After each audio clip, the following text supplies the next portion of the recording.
청와대에서 여야 사당 대표하고 저녁 만찬을 겸한 회담을 했잖아요. 근데 거기서 이제 나온 대화들을 보면은 어떤 분위기를 느낄 수가 있는데 주호영 바른정당 원내대표 겸 권한대행 이 사람이 한 말이 굉장히 재밌어서 한번 일단 가져와 봤습니다. 정치보복으로 보여지는 과거 사건에 대한 수사나 처벌을 지양해달라. 저도 정치보복을 경험해봤기 때문에 정치보복은 단호히 반대한다. 이전 정부에 대한 기획사정은 안 된다. 그러니까 어떤 걸 보냐면은 주호영이 정치보복 당했다고 하는 게 뭐냐면 이 사람이 친이계잖아요. 그렇다 보니까 박근혜 정권 20대 총선 때 그 공천 배제 대상이 돼버렸어요. 그걸 자기는 정치보복이라고 하고 있는 건데 이때 문재인 대통령이 뭐라고 했습니까? 다만 실제로 비리가 불거져 나오는데 수사를 못하도록 막을 수는 없다.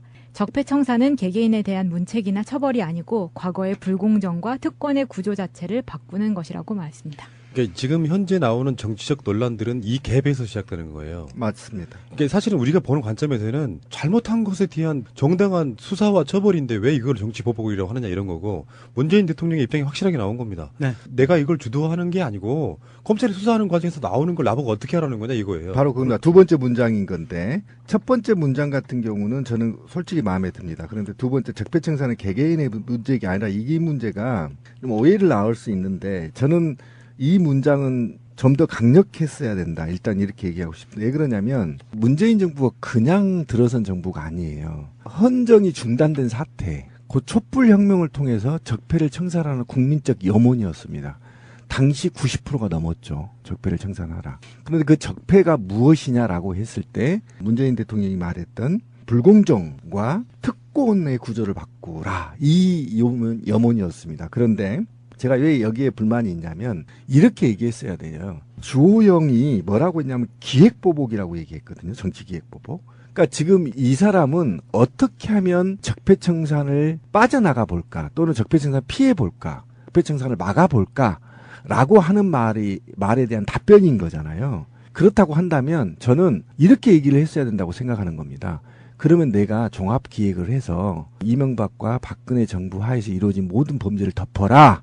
이렇게 공문을 보내드릴까요? 이렇게 컨트롤 할까요? 기획해서 이렇게 얘기했으면 속에다 실현했겠다는 겁니다. 제가 왜 이런 얘기를 하냐면 이명박이 아까 발표했던 발언도 마찬가지고요. 적폐를 청산하지 말라고 한다면 그럼 우리는 똑같이 할 거냐? 그러면 정말 니네들이 생각한 대로 청와대에서 기획해서 야 누구는 죽이고 누구는 살리고 이렇게 하면 좋겠냐? 지금 문재인 정부가 국민의 염원을 담아서 정말 불공정한 사회를 공정한 사회로 만들겠다는 이유고 국정원과 사법부에 있어서 자체적 적폐청산위원회를 만들어서 개혁을 하겠다고 해서 놔뒀더니 스스로 국방부와 사법부와 국정원이 나 이렇게 반성하고 조사받고 징벌받고 개혁하랍니다라고 내놨다는 겁니다. 그런데 왜 대통령한테 가서 이거 하지 말라고 조릅니까? 저는 이 자체가 잘못됐다. 이거는 사법부하고 얘기할 일이지 문재인 대통령하고 얘기할 일이 아니다. 가서 대법원장 바지가랑이 잡고 봐달라고 사정을 했으면 했지. 왜 대통령한테 가서 이런 헛소리 하면서 마치 대통령이 또는 문재인 대통령을 디스하는 언론들이 정치보복이다 키워드를 뽑아낼 수 있도록 이 빌미를 만드냐는 거예요. 나쁜 놈들이. 이런 프레임에서 빠져나가야 된다. 왜 그러느냐면 이런 게 있어요. 그 사람들은 이렇게 해왔거든요. 그러니까. 왜? 뭐 무슨 사건에 대해서 무혐의 처리해. 이런 지시도 하고 오다에 의해서 가이드라인에 의해서 지금까지 정치를 해왔기 때문에 그들이 보는 시각은 딱 이런 정도인 거예요.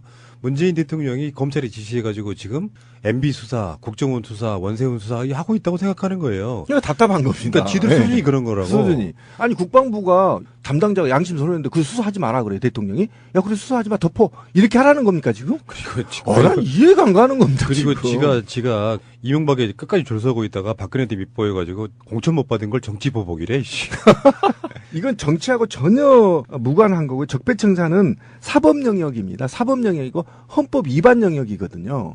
분명히 상권분립 국가에서 행정부의 막강한 권력으로 대선에 개입하지 말라고 했는데 했어. 했다는 게 녹취록이 다 나왔는데 어떻게 수사하지 말라고 대통령이 지시합니까? 정치보복이라고 하려면 어느 정도가 돼야 되냐면 일단 정권에 반대하는 목소리를 드높인 놈이 하나 있어. 근데 이걸 조져버리고 싶어. 한번 털어봐 했는데 뭔가 좀 미심적인 사건이 나왔어. 그러면 어디까지 가야 되냐면은 검찰은 말도 안 되는 사건이나 증거 조작을 하고 그 다음에 사법부까지 장악을 한 다음에 사법부에서 이렇게 저렇게 해서 억울한 옥살이 비슷한 거를 해. 그렇죠. 징역을 선고받고. 근데 나중에 그게 가짜였다는 것이 밝혀져. 이런 게 정치보복이에요. 그렇죠. 그리고 이제 그 이야기 외에 문재인 대통령이 이런 이야기도 했어요. 일부 인사가 국민 눈높이에 맞지 않는 것에 대해서 유감스럽다. 5대 인사 원칙을 세웠는데 구체적인 세부 세칙을 만들지 못했던 부분이 있었다.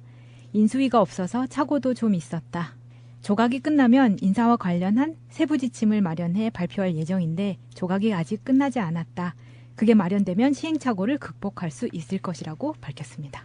우리들이 입장에서 봤을 때는 박성진 같은 사람을 왜 저렇게 임명하지? 하는 부분들이 있잖아요. 거기에 대해서 불만도 좀 꽤 많이 있었고 뉴라이트가 뭐니 뭐 이런 것도 있었는데 잘 생각해보면 국정이라고 하는 게 어쨌건 책임은 책임이지. 그렇지만 생각하는 것보다 어려운 구석이 있구나. 그리고 인사 시스템 같은 것도요. 인수위 없이 만들어지다 보면 우리가 생각했을 때 뭐 그 자리에 앉혀놓으면 막 열심히 막 하면 막 다 될 것 같지만 너무나 방대한 걸 다루다 보면 일종의 나온 실수 같은 거다. 이해해달라고. 근데 진짜 중요한 건요. 문재인 대통령이나 정부가 완벽한 상태로 청와대에 들어간 게 아니에요. 그렇죠. 정권을 잡아본 지도 10년 정도 된 세력 중에 일부가 청와대에 들어가서 지금 하고 있는 거거든. 그런 관점에서 보면 더 중요한 건 이런 거라고 봅니다. 같은 실수는 반복하지 않는 것이지. 그러니까 문재인 대통령의 의지로만 보면 이런 실수가 나오지 않을 것 같다 이런 생각을 해봤습니다. 앞으로. 그러니까 이를테면 박성진 후보자 이런 분들은 정말 완벽에 가까운 인사 아닙니까? 그러니까 좋은 것 인사도 나오지만 하다 보니 뭐 여러 가지 후보자들 중에 박성진 같은 사람도 나오는 거라고 보거든요. 그러니까 저는 이것도 이명박이 책임이 있다. 노무현 대통령이 정확히 만들어 놓은 인사 풀 시스템을 폐지한 게 바로 이명박 때문이었다라는 겁니다. 저는. 근데 그때 노무현 대통령이 임기 끝났을 때 완벽하게 구축되어 있던 인력 풀에 대한 시스템 유지 발전이 됐더라면 이 당사자들도 고시의 꿈을 풍운의 꿈을 안고 고시 합격해서 정말 오랫동안 열심히 국가와 민족을 위해 일하다 보면 장관도 되고 차관도 될 기회를 이명박이 놓쳤다고 저는 봅니다. 왜 그러냐면 진짜 옥석을 가릴 수 있는 시스템이 정비돼 있었거든요. 근데 이명박이 폐지했잖아요. 그리고 나서 이제 겨우 저도 지나고 보니까 4개월 지났더라고요. 대통령 임기. 4개월 동안 온갖 핵인이 무슨 싸드니 여기에 시달리다가 이제 지금 국내에서 지금 업무를 보고 있는 거거든요. 그러니까 이 시스템을 다시 도입할 가능성이 굉장히 높습니다. 그러면 이제 미리 이 사람들의 인적 조사가 돼 있기 때문에 얼마만큼 비리가 있는 것인지 아예 자체가 추천 자체가 안 될 수 있는 시스템을 마련된다면 안정적인 인사가 단행될 거다 그렇게 예측됩니다. 자, 그리고 이정미 정의당 대표의 이야기도 있었죠. 노동 양대 지침 폐기를 보면서 한편으로는 마음이 아팠다. 한상균 민주노총 위원장이 감옥에 있다. 이렇게 실제로는 반말하지 않았어요? 감옥에 있습니다. 라고 말을 하자 네. 문재인 대통령이 저도 눈에 밟힙니다. 라고 답했습니다. 이게 정말 아픈 부분인데 노동 양대 지침 폐기는 뭐 최근에 완전히 확정돼서 예. 노동계의 수건 사업 중에 하나였어요. 이건 네. 없애야 된다고. 그런데 이제 한상균 위원장에 대해서는 궁금했어요. 왜 이렇게 답을 했을까요? 대통령 입장에서 고민해 보신 분. 만약에 한상균 위원장을 파면할 경우에 우리가 말하는 극우 세력들하고 이념적 싸움이 진행될 가능성이 굉장히 높고 이런 측면을 지금 우려하고 있는데 조심스러운 거죠. 굉장히 조심스러운 거죠. 근데 어쨌든 지금 저는 최고의 언어를 뽑았다고 생각합니다. 지금 대통령이 눈에 맞아요. 밟힌다는 말은요. 민주노총에 던지는 큰 선물이라고 저는 생각합니다. 저는 이렇게 생각해요. 그 의미를 다르게 분석하면 저도 마음 같아서는 지금 똑같다. 바로 선방하고 싶습니다예요. 근데 이런 게 있잖아요. 그렇지 않아도 지금 적폐 세력들이 똘똘 뭉쳐가지고 주말이면 주말마다 박근혜 탄핵 무효 뭐 흑방 이런 집회하고 이명박 쪽에서는 이명박을 필두로 해가지고 지금 정치 보복하지 말라고 나오고 있죠. 이 상황에서 이런 게 있어요. 미리 그들이 정권 권력을 잡고 있을 때 악마화 시켜버린 대상에 대해서 국민적 정서라는 게 있단 말이에요. 민주 진보 쪽에도 일부는 걔들 빨갱이들 뭐 국가 전복 세력 이렇게 생각하는 사람이 있을 수도 있잖아요. 그런데 그런 사람들을 순간적으로 빼내기 시작하면 일단 형평성 문제 항상 하는 이야기가 박근혜 석방하라. 최근에 다시 우리가 다루겠습니다만 박근혜 석방에 대한 문제 같은 것도 걸려 있는 데다가 맞물려 있는 급속하게 그들이 결집하는 것에 결집하는. 대한 걱정이 있는 거라고 봐요. 저는 뭐 약간 생각이 좀 다르긴 합니다만 그래서 굉장히 조심스러운 건데 내 속마음 같으면 정말 빼내주고 싶다. 하나 더 추가하자면 시기를 보고 있다까지 저는 봐요. 그 얘기가 그 얘기입니다. 지금 그런데 마음이 아파요. 왜 아프냐면 저희 이제 이 위원장님이시고 신비에 그렇잖아요. 근데 이분의 죄목이 너무 황당하기 때문에 마음이 아픈 거예요. 2차 민중총궐기를 기획했다는 거거든요. 그래서 폭력을 지시했다라는 건데 민주노총 위원장이 폭력 지시한 적도 없고 민중총궐기는 앞서서 말하겠지만 민주노총이 전면에 나서기에도 어려운 실정이었습니다. 당시 상황이 사실은 국민들이 분노가 직결되고 있는데 민주노총 위원장이 야 돌 던져 한다고 던집니까? 국민들이 수준이 그거였어요. 근데 그럼에도 불구하고 대상화를 시킨 거잖아요. 저들이 누군가는 하나를 대상화시켜서 민중총궐기의 열기를 한번 꺾어보겠다고 해서 온갖 쇼와 경찰과 짜고 쇼를 해서 경찰에 끌어가고 막 이런 모습들을 보이면서 민중총궐기를 한번 못하게 막아보려고 했지만 결국은 탄핵이 됐거든요. 그런데 그렇게 이제 억울하게 들어가 있고 또 형량도 너무 황당한 형량을 받은 거잖아요. 그러니까 이런 거에 대해서 마음이 아프긴 하나 대통령이 눈에 밟힌다는데 저도 이제 눈물 날라 그러네 진짜. 고민하고 있다는 거잖아요 지금. 예. 문재인 대통령의 속마음은 저는 사실은 두 분하고 약간 좀 다른 생각을 하고 있어요.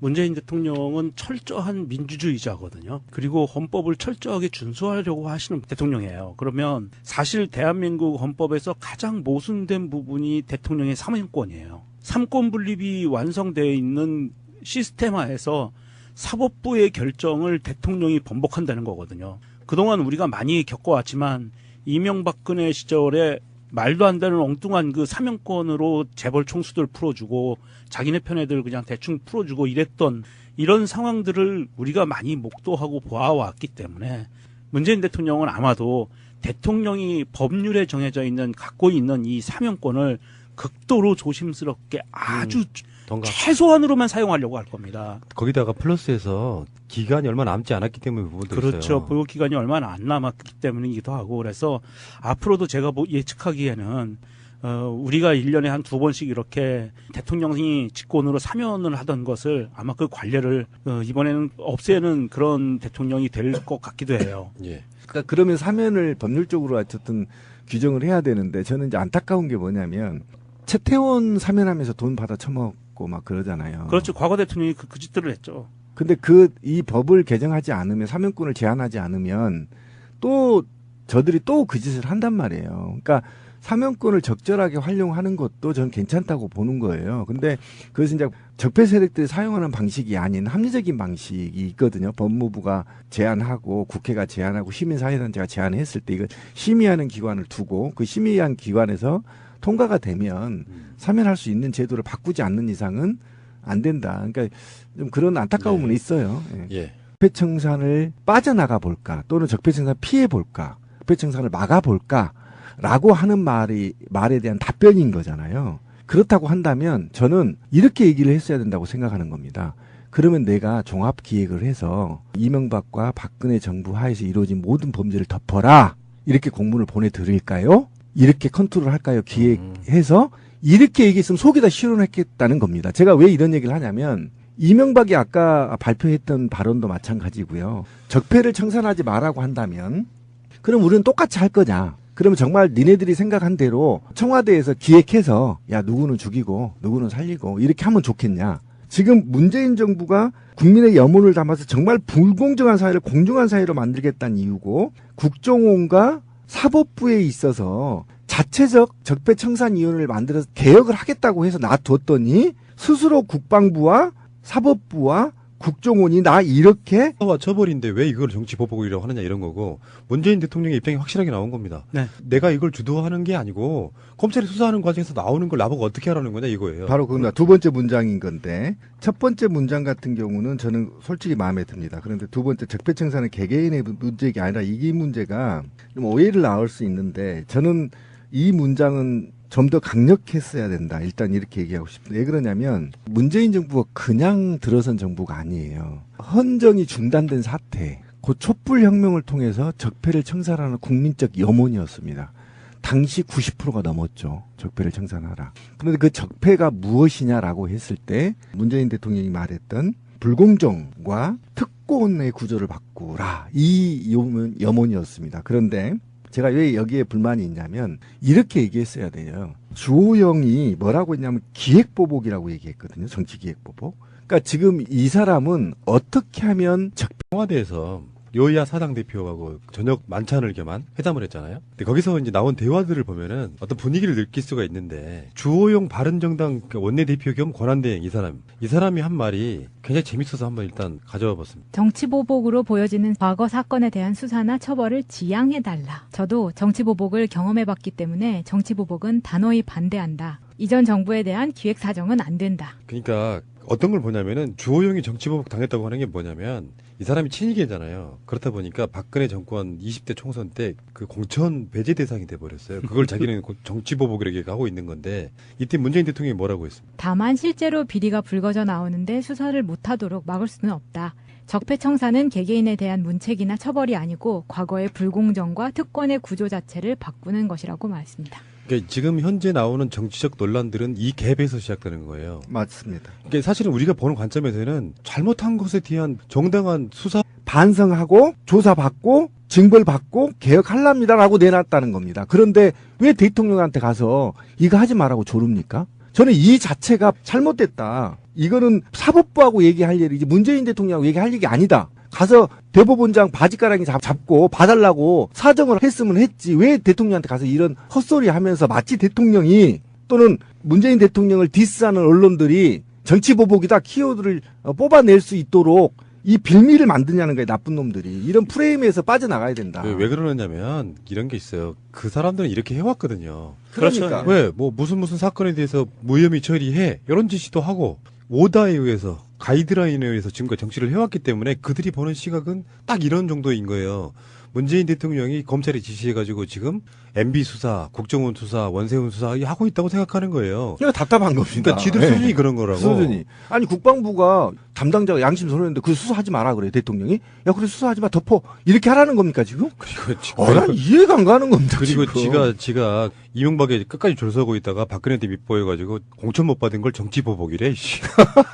이건 정치하고 전혀 무관한 거고 적폐청사는 사법 영역입니다. 사법 영역이고 헌법 위반 영역이거든요.